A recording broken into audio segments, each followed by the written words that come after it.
ये देखा नहीं अरे दुगला कौन कौन तक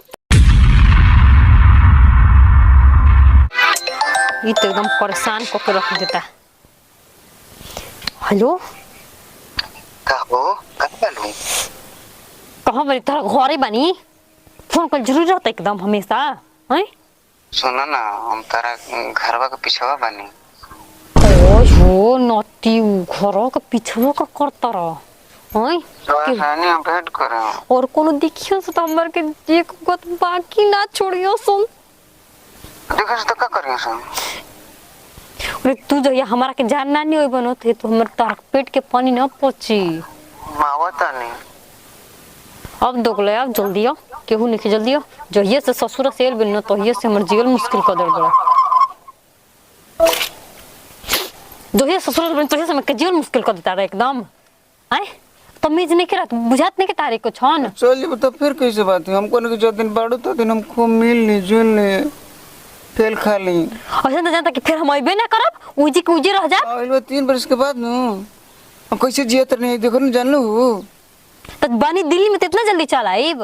आए ये नहीं बानी कि चलो 10 दिन पर दौड़ल रही दोस्त के दिन खातिर आइल बलू टिकट करा ले बलू कल करे टिकट करा ले बनी तो का बताई तोरा हमर भतार तना हो कि तारा क दे के टिकट करा ले बनी प्रेम है ना आतन मिला तो डाटा तले कुकुर नहीं यार घर में करके देख ले का करबो आए को दे कुछ आई रे लेबे देबे अच्छा क्यों जाना थोड़े नहीं खे ऐसा तो एकदम तू छोड़ नहीं बड़ा पवित्र क्यों जानते नहीं खे तू कहे मैं जल्दी ये जो खड़ा मत रहो चल तो चलो बहुत हो गया चलो अरे चलो ना रुकन चियोरी भेट करे तरह के देखो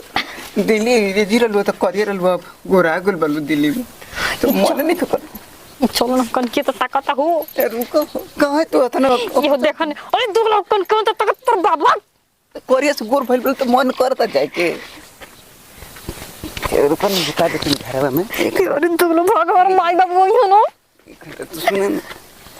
सुना हो हट जा भाग भाग भाग कुकुर ना है तो मोहन भाग अरे बाबू भाग भाग दुगला भाग भाग दुगला एकदम हमरा के डाही देता है करिए से पूरा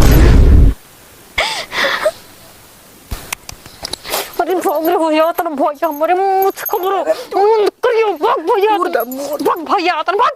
ना सुना ना भाग देखो तुम भाग मार ला लेकिन हमरा के